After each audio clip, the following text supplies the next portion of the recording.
বিসমিল্লাহির রহমানির রহিম। আসসালামু আলাইকুম। জনতা রান্নাঘর থেকে সবাইকে জানাচ্ছি শুভেচ্ছা। আশা করি সবাই ভালো আছেন। আজকে যে রেসিপিটি করব ঝটপট একটা রেসিপি। এক চুটকি দিয়ে দিচ্ছি হলুদের গুঁড়া,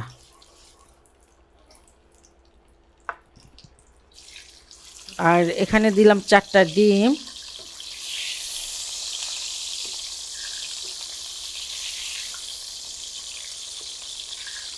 ডিমগুলো একটু সুন্দর করে ভেজে নিতে হবে। আমার ডিমটা ভাজা হয়ে গেছে। অতিরিক্ত ভাজলে হয় কি শক্ত হয়ে যায়, এই জন্য আমি এটা এখন নামিয়ে নিচ্ছি।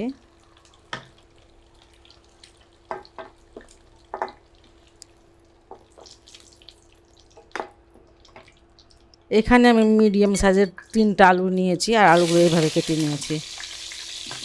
একটা আলুকে মাঝখানে ফালা দিয়ে তারপর 3 ভাগ করে নিয়েছি।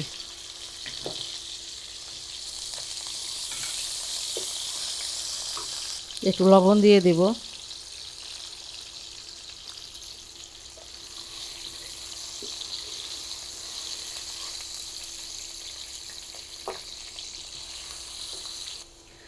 আলুগুলো আমি ভেজে নিয়েছি।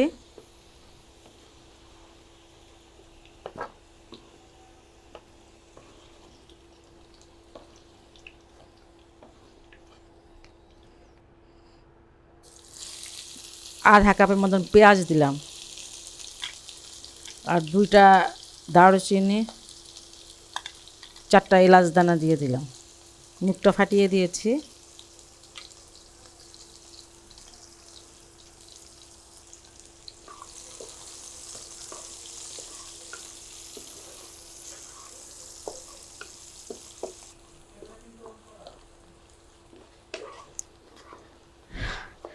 পেঁয়াজটা ভেজেছি, আর ভাজা লাগবে না, একটু কালারটা চেঞ্জ হলে হবে। আর এখানে আমি 1 চামচ ভরে দিয়ে দিচ্ছি আদা রসুনের পেস্ট। মরিচের গুঁড়া এখানে 1.5 চামচ, ধনিয়ার গুঁড়াটা 1 চামচ, হলুদের গুঁড়াটাও 1 চামচ, জিরার গুঁড়াটা আধা চামচ দিচ্ছি, পরে আবার আরেকটু দেব।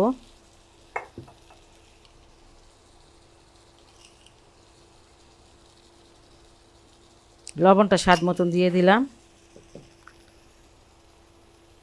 আর একটু পানি দিয়ে দিব যাতে পুড়ে না যায় মশলাগুলো।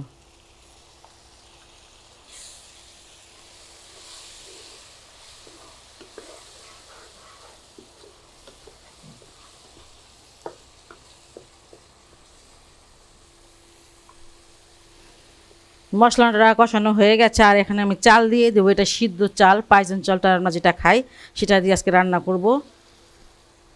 এখানে আছে 500 গ্রাম চাল। এটা হয় কি, যখন দেখা যায় মানে রান্না করতে ইচ্ছে করতেছে না, ঝটপট কিছু করতে ইচ্ছে করতেছে, তখন আপনারা এইভাবে এটা রান্না করতে পারেন।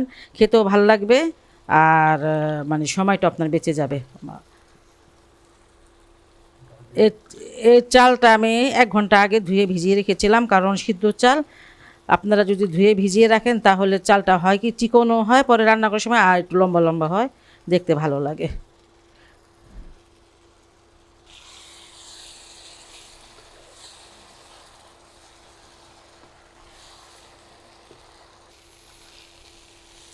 চালটাকে আমি ভালো করে কষিয়ে নিয়েছি,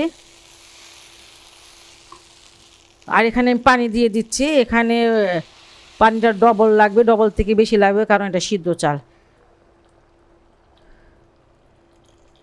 2 পট পানি দিয়েছি। আপনি মানে যে কোনো কিছু দিয়ে মাপেন না কেন, চালের ডবল পানি হবে, ডবলের চেয়ে বেশি হবে, কারণ এটা আতপ চাল না, এটা সিদ্ধ চাল।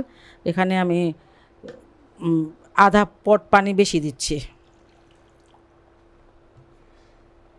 এটা ফুটানো পানি, ঠান্ডা পানিটা দেওয়া যায় যেহেতু সিদ্ধ চাল, কিন্তু আমি ফুটানো পানি দিলাম তাড়াতাড়ি হওয়ার জন্য।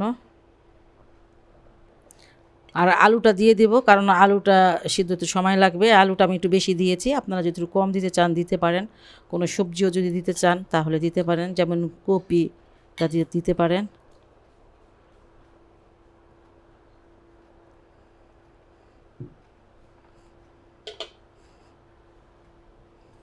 আর এখানে 5টা মরিচ দিয়ে দিচ্ছি, কাঁচা মরিচ, মুখগুলো ফেলে দিয়েছি। এখন লবণটা দেখে নিতে হবে, কারণ এখন লবণটা যদি একটু বেশি হয় আপনার, তাহলে এটা পারফেক্ট হবে।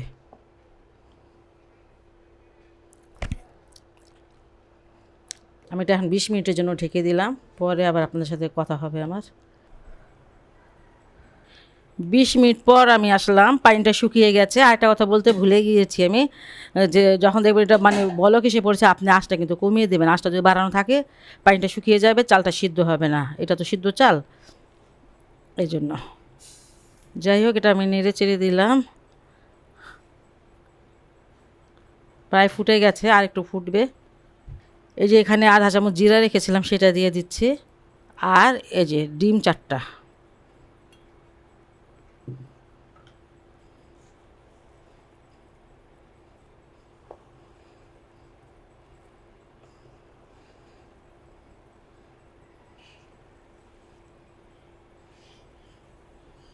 আর যদি আপনার বাসায় ঘি থাকে তাহলে একটু ঘি দিয়ে দিবেন, তাতে আরও বেশি টেস্টি হবে। আমি একটু 2 চামচ ঘি দিয়ে দিচ্ছি, এটাতে হবে কি ফ্লেভারটা খুব ভালো আসবে। না থাকলে অসুবিধা নেই, তাতেও ভালো লাগে খেতে।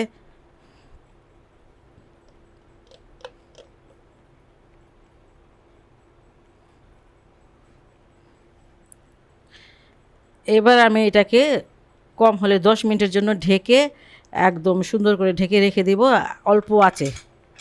তাতে হবে কি এটা একদম মানে খুব সুন্দরভাবে একদম ঝরঝরা হয়ে যাবে আর ফুটে যাবে। না সিদ্ধ হলে খেতে কিন্তু ভালো লাগবে না। এই যে আমি ঢেকে দিলাম একদম কম আঁচে 10 মিনিটের জন্য। খুবই সহজ এবং খুবই মজাদার একটি রেসিপি, একদম শর্টকাটে হয়ে যায়। আপনার বাসায় এটা অবশ্যই অবশ্যই ট্রাই করতে পারেন। আর ব্যাচেলার ভাইদের জন্য তো অনেক অনেক ভালো এটা। যাই হোক, যদি আমার রেসিপিটা আপনাদের ভালো লাগে বা কাজে আসে, তাহলে অবশ্যই অবশ্যই আমার চ্যানেলকে লাইক করবেন, সাবস্ক্রাইব করবেন। সবাই ভালো থাকুন, সুস্থ থাকুন, নিরাপদে থাকুন, এই দোয়া করি। আল্লাহ হাফেজ।